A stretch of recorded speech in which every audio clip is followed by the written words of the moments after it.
Hi friends, welcome back. So I finished stringing these beads. See, this is what I did, and then I came back to the carved beads and I added the bead caps only in the back. As you guys can see, this is how it looks. Now I'm ready to add my pendant, the heart pendant, the rose heart pendant, and I have 2 jump rings from my stash.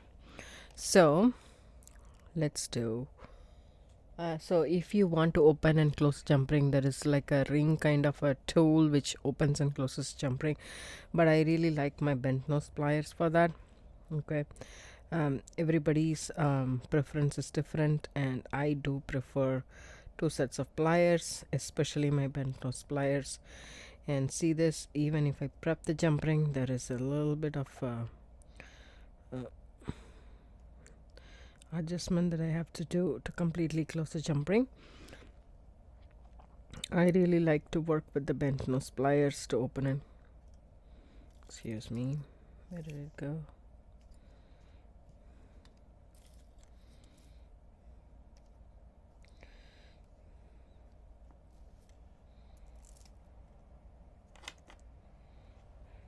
Okay, let me just grab another jump ring.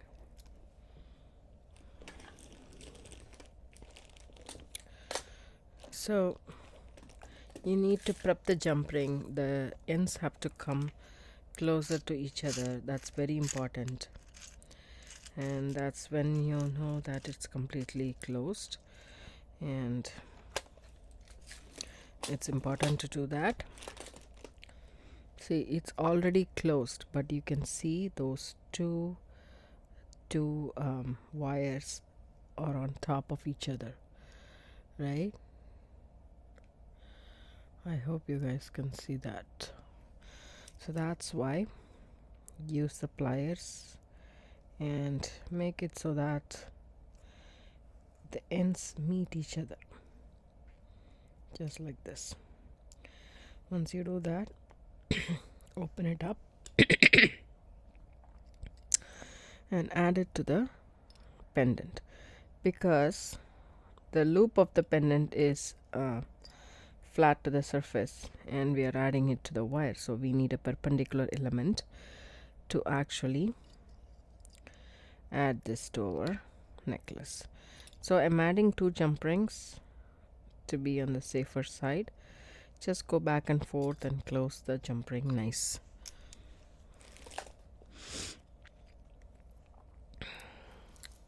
Oh, there the jump ring was.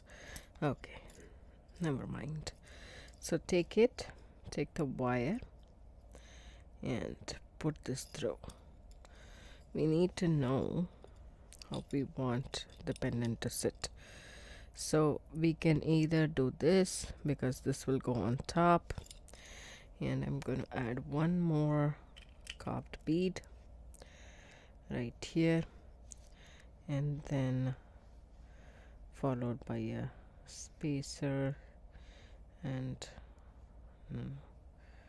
a bead cap and a spacer.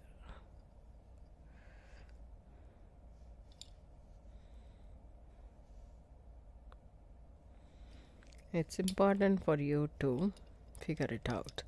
So this is how it's gonna be, right?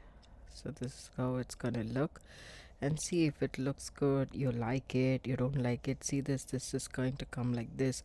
If you want to add 1 more bead, I really like to add 1 more spacer bead in the middle,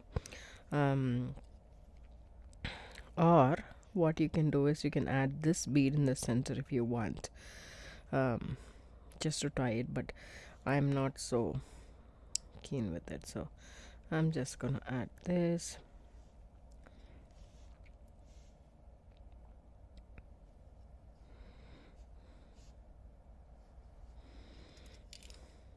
So this is how it's gonna look, and I really like this way.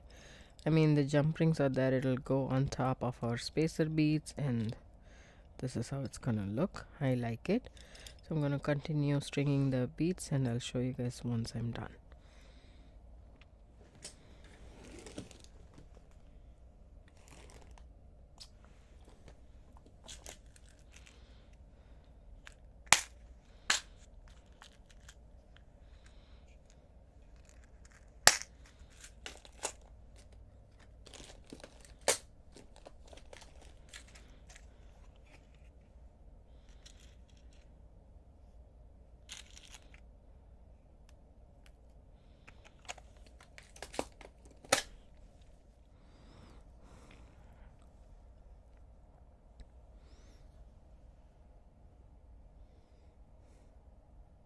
I'm so sorry. I thought I was recording it, but somehow I wasn't.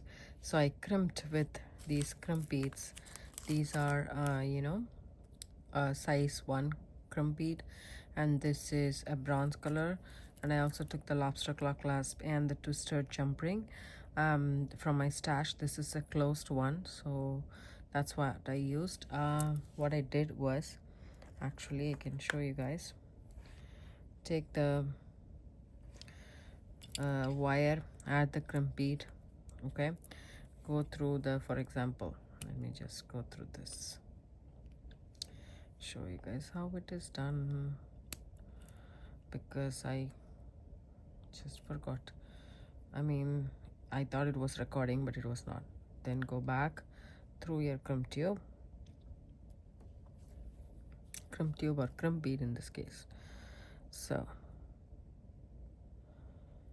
let me just take a crimp bead so that I can show you guys exactly how to crimp.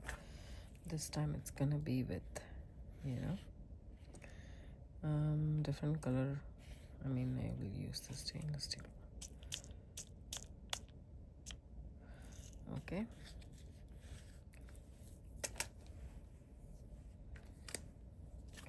So let's just